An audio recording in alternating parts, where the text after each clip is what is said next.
నాగార్జున సాగర్ ఎన్ని రోజుల కింద కట్టినాం. అదొక పెద్ద దుర్మార్గం. అక్కడ నాకు పేర్చున్నది. నాగార్జున సాగర్ మీద కట్టింది నా నేల మీద, పారేది ఆంధ్ర నేల మీద పారుతుంటుంది. అయినా నా ఎడమ కాలకు చారుడు నీళ్లు రావు, 4 రోజులలో ఎండిపోతుంది. కానీ కుడి కాలువ నీళ్ళని తవ్వుకపోతుంది. ఇక్కడ చాలా పేషులు నాగార్జున సాగర్ మీద. నువ్వు కాళేశ్వరం ప్రాజెక్టు తెచ్చినావు, పెద్ద స్వప్నం. కానీ నీకు తెలియంది ఏంటి అంటే, అంత దిక్కుమాలిన ప్రాజెక్టు నేను దునియా మీద చూడలే. నీకేమెరకరా గుడ్డ కాసుకున్నోడికి, నీకేమన్నా చదువు రానోడికి, నీకెరకరా అన్నో యూనివర్సిటీలో బతికటోనికి అనుకుంటున్నావు నువ్వు. నేను ఒక చిన్న కవిత్వం రాసుకోవడానికి ధరాతలం మీద ప్రవహిస్తున్న ది లాంగెస్ట్, ది టాప్ 10 రివర్లు ఉన్నాయి కదా, వాటిని మొత్తము భూగోళం అంతా చుట్టొచ్చినా నేను. మీరు చైనా బ్యారేజీకి పోయి చూసొస్తారు మీ బలగం. అరే 5 మెట్లుంటాయి ఇట్లా, హ్యాంగ్జీ రివర్కు ఆ మీదికి పోవాలి. ఒక్క మెట్టు 5 గ్యారేజీలు ఉంటాయి. నన్ను ఇట్లా ఎక్కుతుంటాయి అవి. ఆ 5 గ్యారేజీలల్లా మన కాళేశ్వరం ఒక గ్యారేజ్ కింద రాదు. ఓకే, ఒక్కటే కాలువ ఈడ, అది 5 గ్యారేజీలు ఉంటాయి. మరి ఆయన గిన్నిస్ బుక్ ఎక్కిందని చెప్తున్నాడు సార్. చెప్తాడు. ఎందుకంటే సారు కూడా ముఖ్యమంత్రిగా దుర్మార్గంలో నెంబర్ 1గా, దునియాను దోచడంలో నెంబర్ 1గా, భూములు కొల్లగొట్టడంలో నెంబర్ 1గా, జనాలను మోసం చేయడంలో నెంబర్ 1గా, అరచేతులో వైకుంఠాలు చూపెట్టడంలో నెంబర్ 1గా, అగాధమయ జీవనాలకు దారాదత్తం చేస్తున్న అద్వితీయమైన ఆరితేరిన మోసగాడిగా, అరే చిలుక పలుకులతోటి చిన్నగా ఒక్కొక్క జీవితాలను సిదిమేసి పాలన మీదనే ఇట్లా కాలు ఊపడానికి పసిగట్టిన దౌర్భాగ్యము. మరి గిన్నీస్ బుక్కులు ఎక్కకపోతే ఇంకేం బుక్కులు అయితే ప్రజల బుక్కు చింపకుండా చేసుకోండి తండ్రి. మీరు ప్రజల హృదయాలలో ఒక బుక్ ఉన్నది, ఆ బుక్కులోని లెక్కలు తప్పినాయి అన్నా. సారు, ప్రజల హృదయపు బుక్కులో నీ లెక్కలు తప్పినాయి. ఆ లెక్కలు తప్పినవి కావున నీ ఒళ్ళంతా వణుకు పుడుతుంది. ఆ లెక్కలు సరిచేసుకో. ఓట్లేసిన ఓటర్లకు తలబొగ్గి విధేయుడిగా బతికేటందుకు ఈ రోజు నుంచైనా నేర్చుకో. ప్రజాస్వామ్యములో చాలా మంది నాన్న కమ్యూనిస్టుల నుంచి, నక్సలైట్ల నుంచి, విప్లవోద్యమాల నుంచి, భక్తివోద్యమం నుంచి, పౌరాణిక నుంచి, రాచరిక వ్యవస్థ నుంచి ప్రజలే దేవుళ్ళు, ప్రజలే పాలకులని చెప్పినోడు ఒక్కనా కొడుకు ప్రజలను భాగస్వామ్యం చేయలే. మరి మీరు అధికారంలోకి వస్తా అని వేదికెక్కి సారులో వణుకు పుట్టిస్తున్నారు కదా. మరి మీ ప్రభుత్వం వస్తే ఒకవేళ ప్రజలను భాగస్వామ్యముతో కూడిన పాలన చేయగలరా? డెఫినెట్గా. అంటే కాంగ్రెస్ పార్టీకి ఒక గొప్ప లక్షణం ఉంది. వ్యక్తులు బలవంతులైనప్పుడు సంస్థ చూస్తూ ఊరుకోదు. అంటే నేను సామాన్యుల కంటే అతీతము, లేకపోతే నాకంటే గొప్పవాడు లేడు అని ఎప్పుడైతే అనుకుంటుందో పార్టీ కరెక్షన్ చేయడానికి ఎప్పుడు ఉంటుంది. చాలామంది బలవంతులు అనుకున్న వాళ్ళని అప్పుడప్పుడు కాంగ్రెస్ పార్టీ ముఖ్యమంత్రులను మారుస్తుంది, కాంగ్రెస్ పార్టీ వీళ్ళని మారుస్తుంది అని చర్చ ఉంది. ఎందుకు మారుస్తుంది? మార్చాల్సిన పరిస్థితి ప్రజల నుంచి డిమాండ్ వచ్చినప్పుడు, ప్రజాస్వామిక పద్ధతిలో ప్రజలు ఏం ఆలోచన చేస్తుండ్రో మార్చే అవకాశం కాంగ్రెస్లో ఉంది. కానీ ఆ మార్పు రెండోరు ఎవరికైనా అవకాశం రావచ్చు. ఉదాహరణ, పంజాబ్లో అమరేందర్ సింగ్ అనే పటియాలా రాజును మార్చాల్సి వచ్చినప్పుడు చెన్నీ అని ఒక సామాన్యమైన దళితుణ్ణి, అంతే. అది ఈ నవీన యుగంలో ట్విట్టరు, ఫేస్ టైమ్ ఇవన్నీ ఉన్నాయి. ఆయనకు ట్విట్టర్ ఖాతా కూడా లేదు. అతి సామాన్యుడు చెన్నీ అని ఒక దళిత సామాజిక వర్గం నుంచి వచ్చిన కాంగ్రెస్ పార్టీ ఎమ్మెల్యే పంజాబ్ లాంటి రాజులేలిన రాష్ట్రానికి ముఖ్యమంత్రిగా అయ్యాడు. అంటే కాంగ్రెస్ పార్టీలో వ్యక్తులు మేము శక్తివంతులమని ఎక్కువ ఎప్పుడైతే అనుకొని వ్యవస్థను ఆధిపత్యం చేయాలనుకున్నప్పుడు కాంగ్రెస్ లాంటి పార్టీలో కరెక్షన్కి స్కోప్ ఉంది.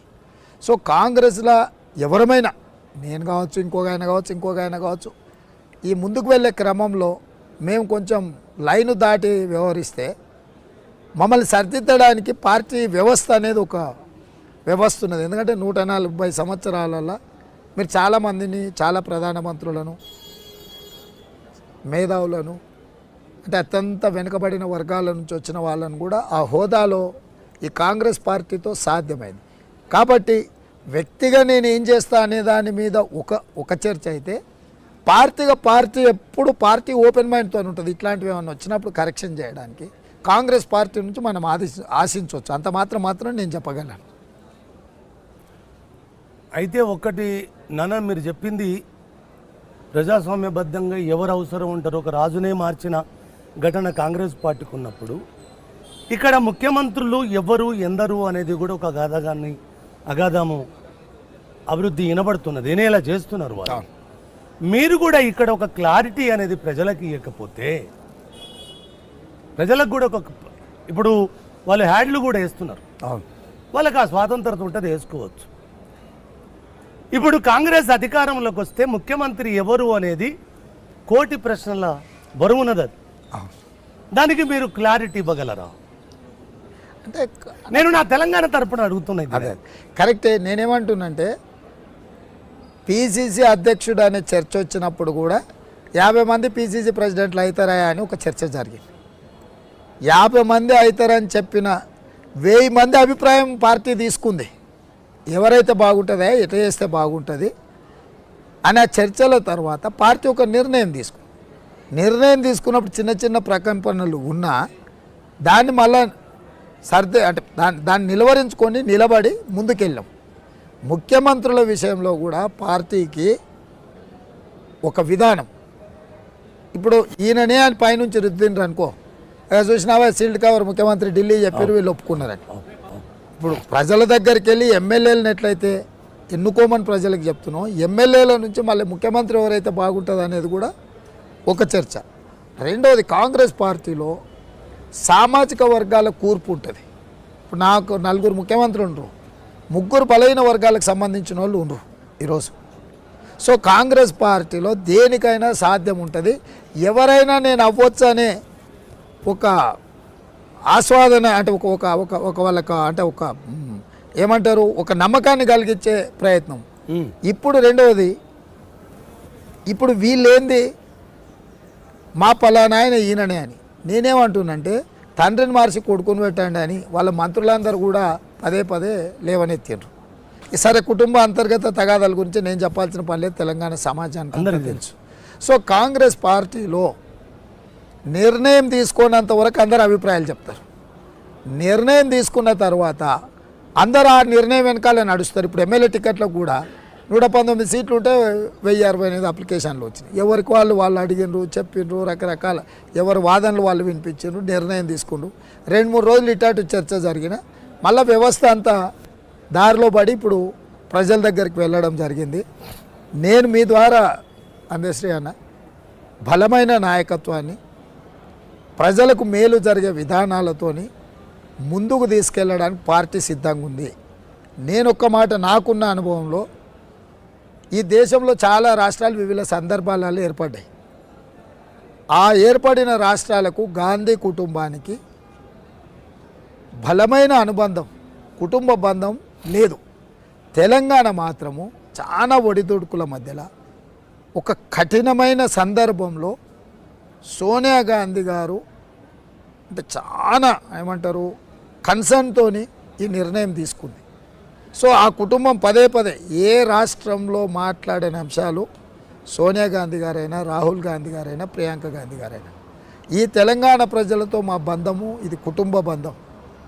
ఇది రాజకీయపరమైన అనుబంధం కాదు. మాకు రాజకీయాలు కావాలంటే చాలా రాష్ట్రాలు ఉన్నాయి, గెలుస్తాం, ఓడతాము. తెలంగాణతో మాకు ఆ ప్రత్యేక అనుబంధం ఉంది. ఎందుకంటే ఇక్కడ పోరాటాలు, ఇక్కడ ప్రజలు, ఇక్కడ ఆకాంక్షలు, వీటన్నిటిని దృష్టిలో పెట్టుకొని ప్రజల కోసమే నిర్ణయం తీసుకున్నామంటే రాజకీయంగా నష్టం ఏమైనా జరగనీగాక, అధికారం కూలిపోనీగాక, కేంద్ర ప్రభుత్వం పడిపోనీగాక, ఆంధ్రప్రదేశ్లో పార్టీ పునాదులతో సహా కదిలిపోనీగాక, ఈ ప్రజల యొక్క పోరాటంలో నిజాయితీ ఉంది. చరిత్రలో అత్యంత కీలకమైన సందర్భంలో సోనియా గాంధీ గారు ఎవరి పక్కన నిలబడ్డారంటే ధర్మం పక్కన నిలబడ్డము అనే ఏకైక ఆలోచనతోని ఆ కుటుంబం ఈ తెలంగాణ రాష్ట్రాన్ని ఇచ్చింది. ఈరోజు కూడా వాళ్ళు ఈ తెలంగాణలో ఏ తప్పు జరిగినా, ఏ తప్పు జరగడానికి అవకాశం ఉన్నా ఒక్క క్షణం కూడా ఆలోచన చెయ్యరు. 175 సీట్లున్న 13 జిల్లాలనే రాజకీయంగా వదులుకోవడానికి సిద్ధపడి తెలంగాణ రాష్ట్రం ఇచ్చారు. తెలంగాణ ఒక వ్యక్తిని వదులుకోవడానికి లేకపోతే ఒకరిద్దరు తప్పులు చేసేటోళ్ళను పక్కన పెట్టడానికి ఆ కుటుంబం అసలు ఒక్క నిమిషం కూడా ఆలోచన చేయదు. నేను 100% మీకు భరోసా ఇస్తున్నాను. ఆ కుటుంబం ఈ తెలంగాణ పట్ల వాళ్ళకున్న కన్సర్న్స్ అది అంటే మనం మాటల్లో చెప్పడానికి కానీ లేకపోతే కొలిసి చూపించడానికి కానీ దానికి అంతస్తులు లేవు. సో 100% తెలంగాణ ప్రజలకు ఆ కుటుంబము, ఆ కుటుంబ బంధాన్ని ఎవ్వరు కాదనలేరు. కాబట్టి ఇక్కడ ప్రజలకు అన్యాయం జరుగుద్దన్న ఆలోచనను కూడా వాళ్ళు సహించరు. మంచిదేనన్నా. అయితే ఒక్క మనవి, ఒక చిన్న ప్రశ్నే. 100 సంవత్సరాలు దాటిన కాంగ్రెస్ పార్టీ చెయ్యని పదవులు లేవు, ఇయ్యని సంపదలు లేవు, చాలా చేసిండ్రు. ఎవరొచ్చి మేమే ఇస్తున్నాం అంటారు. కానీ కోట్లాది ప్రజల ఓట్ల భిక్షను మీరు అడుక్కుంటున్నప్పుడు వాళ్ళకు విధేయులుగా ఉండాలనా వద్దా? అదొకటి. 2, మీరు ముఖ్యమంత్రిగా ఎవరు తెలంగాణకు మీరు అధికారంలోకి వస్తే ఎవరు వస్తారు అనేది పక్కన పెడితే, నిజంగా అధినాయకత్వానికి కట్టుబడి ఉన్నప్పుడు మీ పార్టీలో అక్కడోడు ఆ ముఖ్యమంత్రి అని ఎందుకు మాట్లాడతారా? అంటే అది వేరే అర్థం వస్తుంది. కొద్దిగా వాళ్ళ ముక్కుకు ముగుదాడేసి ఈ ఎలక్షన్ అయిపోయేదాకా మీ పార్టీ మీ నాయకత్వం ఎవరిని చేత గాలి చేయండి, లేకపోతే సంవత్సరానికి ఒక ముఖ్యమంత్రి కండి. ఈ దౌర్భాగ్యపు ఒక్కడే ఏలడం కంటే నాకేం అభ్యంతరం లేదు. కానీ ప్రజలను కళ్ళల్లో పెట్టు